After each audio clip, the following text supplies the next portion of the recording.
No game developer can make the crowd go mild more than Ubisoft can. It's generally considered, and I really agree, that Ubisoft games they're fine. Yeah, like it's fun, I guess it's fine. And it's a general meh whenever Ubisoft is brought up. Apart from in the past where people got pretty mad at Ubisoft for doing things like egregious microtransactions, egregious DLCs. But generally now it's okay, and they're mainly forgotten about for the most part. And that's pretty bad for Ubisoft. They don't want to be forgotten about, and their stock price has taken a bit of a tumble, and by a tumble I mean a complete jump off a cliff into a crevice that leads to the center of the earth. It has went from 99 euro in 2018 all the way down to a measly 19, which sounds the same number, but generally is not very similar in terms of actual value. And why has this happened? Well, recently it's happened because they have revised their earnings forecast from pretty good to, ooh, oopsies, we didn't quite get it, we're a little bit below. And that, of course, caused investors to go absolutely insane. But GamerRanks has a good video on this, so we're gonna check it out and see and talk about Ubisoft. These are words that nobody wants to hear, but Ubisoft is forced to reckon with. Now, Ubisoft is a very large developer and publisher of video games, and, well, they're not exactly in any danger of folding or anything, but this doesn't look good.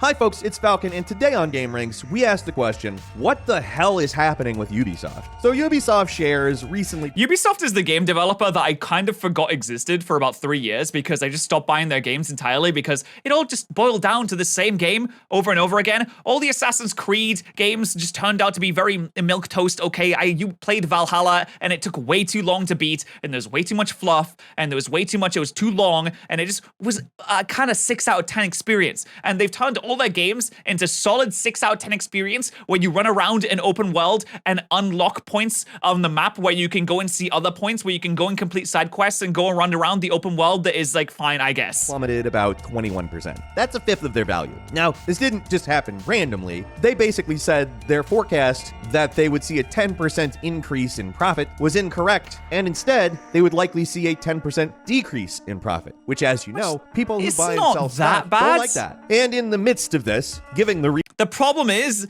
if you say you're gonna make money and you actually don't make money, everyone in the stock market collectively has an aneurysm. Their heart attacks all perform in unison. They go into cardiac arrest and then slam their heads on their keyboard on the sell button. Reason of worsening macroeconomic conditions, Ubisoft actually canceled 3 games. Now, these weren't games we knew anything about. They were unannounced, but they did say publicly, we had 3 games that we were going to release, and we're not gonna. These 3 cancellations bring the number of canceled games in the last 6 months up to 7. Most of these games are ones that they haven't announced, and we don't know what they are, so it doesn't sting like a gamer too hard. Like, nobody's really emotionally invested in games that don't exist in terms of tangible evidence. But I'm on that thing. Damn, I was so looking forward to doing the side quest on the map where you have a partner and you go and kill some bad guys at a specific point and then have a conversation and a cutscene, and then you get 500 experience points. Damn it, I was looking forward to that. Splinter Cell game, and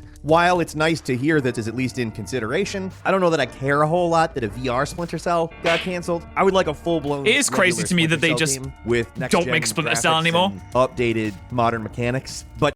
I've never played a Splinter Cell game, but they look really good, and I've only ever heard people talk highly of them. So they just don't make it, they just ruin it. They're wasting the IP, right? Ubisoft is really in the position to be adding stuff to their slate like that. Things aren't looking that great. Like, they basically said in their press release, sales are surprisingly slow. They've gone into cost reduction mode and are planning on cutting $200 million out of their budget. And, you know, this comes on top of other not good news. I wish I had the ability to cut $200 million out of my budget. I know I'm not a massive company or a massive corporation, but that seems like a number so astronomically big. I don't even know where you find $200 million from. Like, are they going to fire all of their employees? When you cancel games, you still have employees on the payroll, presumably, unless you're just paying contractors, right? The Mario and Rabbids sequel didn't do very well. Like, the original Mario... The Mario and Rabbids sequel not doing well actually surprised me because the game came out to really good reviews, and also people seem to really like the original one, which is weird because I just see rabbits and I'm like, ooh, cringe, don't like that. But apparently people really enjoyed the original. So I don't know why this is doing so badly, to be honest. Game was a really cool tactical game that was simple and approachable, very well done, really something I enjoyed a lot. And in truth, Sparks of Hope is actually a pretty worthy sequel. It takes the battle system from the first game and adds a few new layers in the Sparks, a type of additive mechanic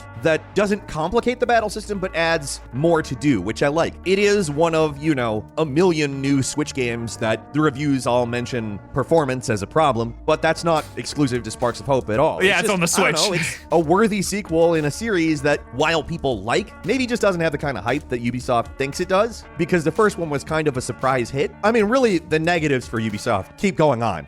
This actually worries me a lot when it comes to single-player games, because if single-player games don't sell well and people, the big companies already think that no one wants to play single-player games anymore, everyone wants to move to a live service where you can continually get microtransactions and we can charge a subscription fee and we can continually update and for all time, like Anthem or Destiny or the World of Warcraft MMOs and things like that. I am a gamer that prefers just single-player experiences. Everyone has their own preferences. That's fine. I've always been a single-player man myself. I'm like a massive Bethesda fanboy. I suckle on the toes of Todd Howard for just an inkling of Fallout or Elder Scrolls news, which we won't get any of that for many years, but that's fine. Starfield's coming up, and that'll satiate my thirst for a while, but the idea that we're not going to get many single-player games anymore because they may not be selling so well, or maybe Ubisoft doesn't think that single-player games are worth investing in because they don't have that much of a return on investment, is sad because they are one of the big game creators, and they make things like Far Cry 6 that is a bit boring, but they still have the potential to make something better because they have unlimited resources, or at least it feels that way because how big the company is. Core Tom Clancy. Clearly, they don't have unlimited resources right now due to the fact that they are going a little broke, Richard but Yancey, still. who's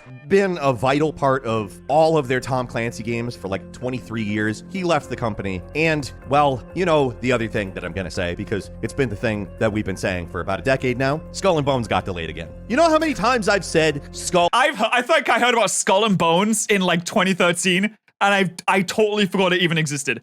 Every E3, they'll be like Skull and Bones, and I'm like, oh yeah, that's a thing. When is that coming out? And then it'll come out next year, and then it'll roll around to next E3, and it's like Skull and Bones got delayed again. Skull and Bones has been in development longer than I've been at Game Ranks. I think it's the only high-profile game that is like that. I don't think that there's any AAA real game. I mean, let's not talk about Star Citizen. That's not.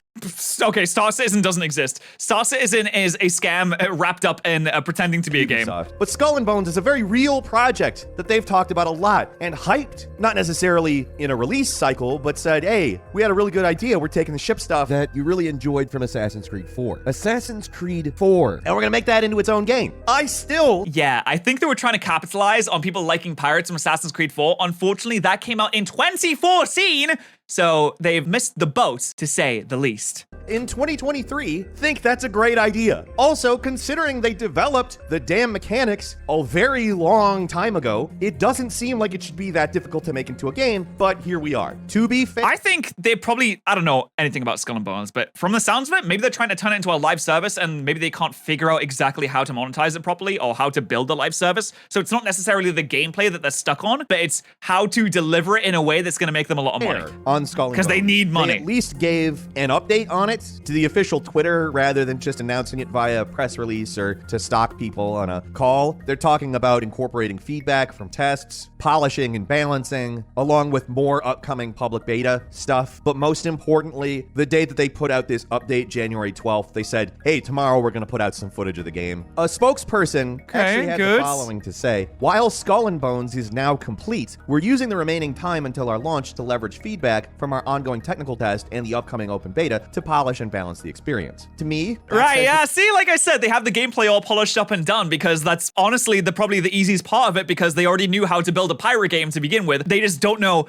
how to deliver it right now. Complete, but the fact that they are quote unquote assembling a strike team to make it as good as it possibly can be, I'm quite happy with. So they're assembling a strike team where they're going to bust down the doors of gamers' households and kidnap them and force them to play the game and give them feedback. What does this mean? Assembling a strike team? Are they going to assassinate the lead developers of other games. Just say it's the worst Skull and Bones update we've ever seen. It's actually, in terms of their delays, probably not the worst version of it, but I mean, the game is getting delayed again. So what the hell is happening? This is a whole lot of negatives for a very big developer that we all know very well and has made a lot of very high-profile games that have made them lots of money. I mean, Assassin's Creed Valhalla smashed records. It was a huge game for them. They made so much money on it. But, all right, so here's where we start to see why. Ubisoft's release slate has not been How did they make so much money from Valhalla? They haven't been pushing games out as frequently as they did, 5-6 years ago. So every time it was good, but like, it really geez, feels like a big miss. Now, Far Cry 6 did well, and it was received quite well, but there was also Rainbow Six Quarantine, which, do you even remember that Rainbow Six Quarantine has been released in the last 12 months? I mentioned Rainbow Six, the Mario The Last of Rabbids Us game and how well it was received, but they really didn't market it. The first one was kind of a surprise hit, and maybe they were just thinking, that's gonna happen again. We don't have to market it. Yeah, they know what it is. They got so overconfident by the fact that they had Mario in their game. They're like, oh, everybody loved Mario. Everybody see Mario everywhere. Everybody know about Mario. We just put Mario in the front of the game case and we sell billions. It's a brand now, but there was one Mario Rabbids game. If that were the case for a franchise that had been going strong for 2-3 titles already, maybe. But if they do make another one, they got overconfident because they had Mario on the beginning.